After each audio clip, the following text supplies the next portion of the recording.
देखो जी, किसान ज़मीन का मालिक है। हमारे पूर्वजों ने जिस टाइम ज़मीन खरीदी उस टाइम नवाब का राज होता था। देखो आह्वान ये है कि जो टावर लगन लग रहा है वो पूंजीपतियां के पक्ष में जान लग रहा है। पूंजी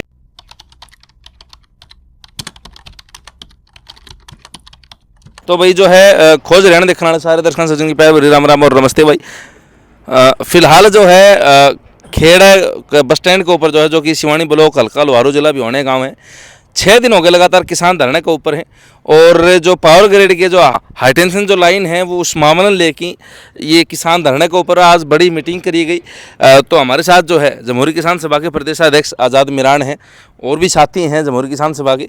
उनसे जानकारी लेंगे कि कुछ निर्णय लिया गया है और आगे किस तरीके जो है ये जो धरना है ये किस तरीके चलेगा। नमस्कार प्रधान जी, स्वागत आपका चैनल के ऊपर। पहले तो मामला बताओ किस कारण तक जो है किसान इकट्ठी हो रही है और कुछ पूरा मामला है। सबसे पहले तो सचिन भाई आपके चैनल का और आपके जितने भी दर्शक हैं उनका हम धन्यवाद करा हाँ कि भी आप किसानों की जो आवाज़ उठाने के लिए पूरा आए हो।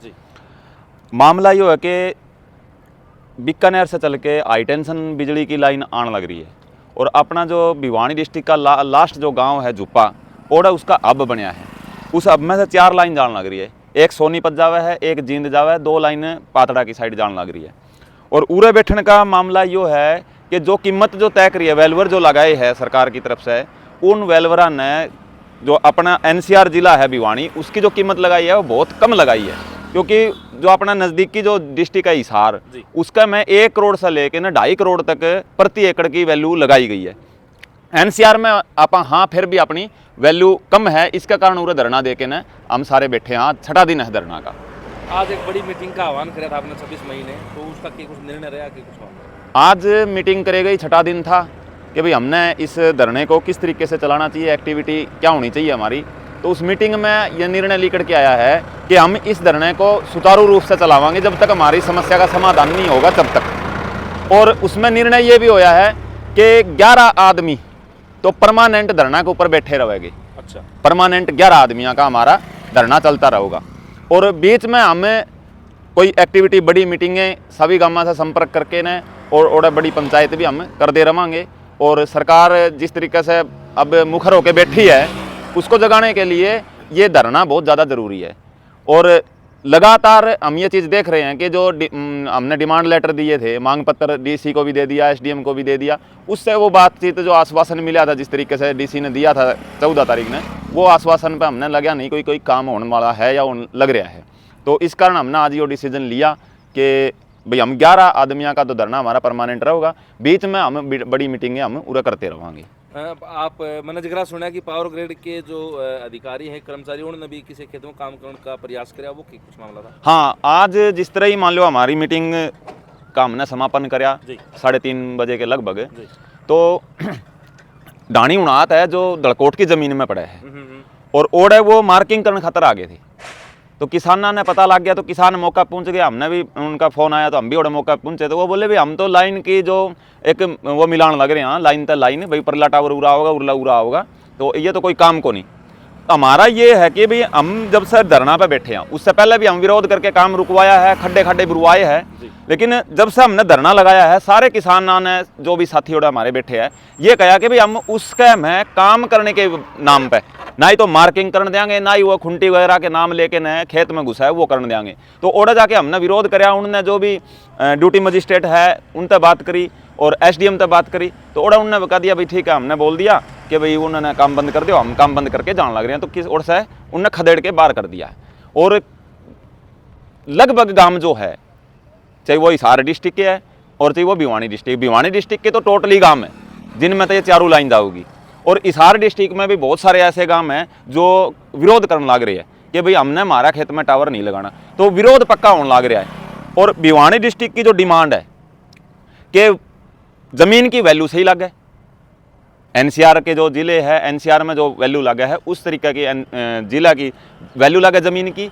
और टावर लगाने से पहला किसान का खाता में उस वैल्यू की जो टावर की पेमेंट बने है वो खाता में डालनी चाहिए। क्योंकि टावर का अगर फाउंडेशन बन गया, टावर खड़ा हो गया, तार खींच गए, ये कभी भी 3 किस्ता में हमें पैसे देवांगे और पॉलिसी में लिख रखा है एक बारी में पैसा मिलेगा। तो टावर और ये सारा इनका प्रोसीजर हो गया ना, तो ना तो किसान ना मिला DC, ना मिला SDM, ना मिला पावर ग्रिड। किसान का खेत में वो खंबा गड़ गया तो नहीं समझो उनकी छुट्टी है।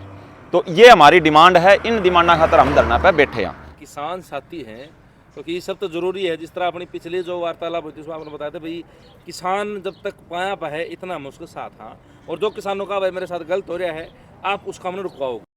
जो किसान साथी आपने देखना है उन तक क्या आह्वान करना चाहिए? देखो आह्वान ये है कि जो टावर लगन लग रहा है वो पूंजीपतियां के पक्ष में जान लग रहा है, पूंजीपतियां की ही कंपनी काम करने लग रही है, पूंजीपति ही जो सौर ऊर्जा प्लांट लगाने लग रही है वे लगाने लग रही है। पूंजीपति इस तरह बहुत सारी पीढ़ियां बीत जाओगी वो कमाओगी और किसान ने नहीं मिलना कुछ। किसान ने हम ये आह्वान करा कि एक तो जो टावर लगन लग रही है जब तक किसान ने उसकी सही कीमत सही मुआवजा ना मिला जब तक टावर नहीं लगन देवे।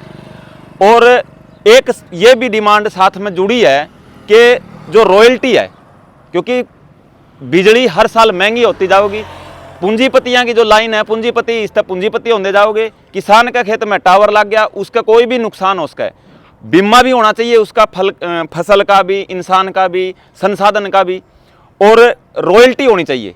क्योंकि एक बार एक मुफ्त पैसा देने के बाद में जो ये कमाओगे तो उसमें भी हिस्सेदारी होनी चाहिए, अगली जो पीढ़ी है हमारी उनने भी कुछ मिलना चाहिए।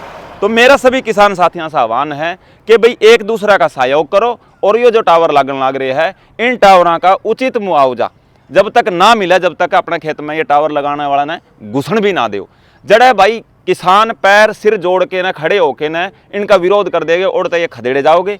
फिर भी अगर जरूरत पड़े है तो हमारे वर्गे जो साथी लड़ाई लड़न लग रहे हैं, हमारे जो साथी फील्ड में घूमने लग रहे हैं उनका न संपर्क करके उन आप बुलाओ, हम आपके लिए 24 घंटे तैयार मिलाएंगे। देखो जी, किसान ज़मीन का मालिक है। हमारे पूर्वजों ने जिस टाइम ज़मीन खरीदी उस टाइम नवाब का राज होता था, उस टाइम नवाब का कर भी हमारे पूर्वजों से नहीं चुकता किया जाता था। क्यों? उस टाइम हमारे पूर्वजों के पास न तो पैसे का साधन था, न पीने का पानी था, न खाने को मंडा था।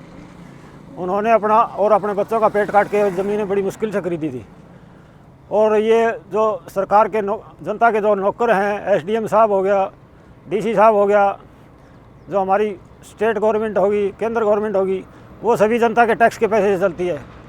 ज़मीन के मालिक हम हैं, लेकिन वो जो नौकर बने बैठे हैं, जनता के सेवक बने बैठे हैं, वो हमारी कीमत की ज़मीन की कीमत लगा रहे हैं, जबकि किसान को हक होना चाहिए कि उसकी ज़मीन की कीमत क्या है। मैं तो यही बात कहना चाहूँगा सचिन भाई।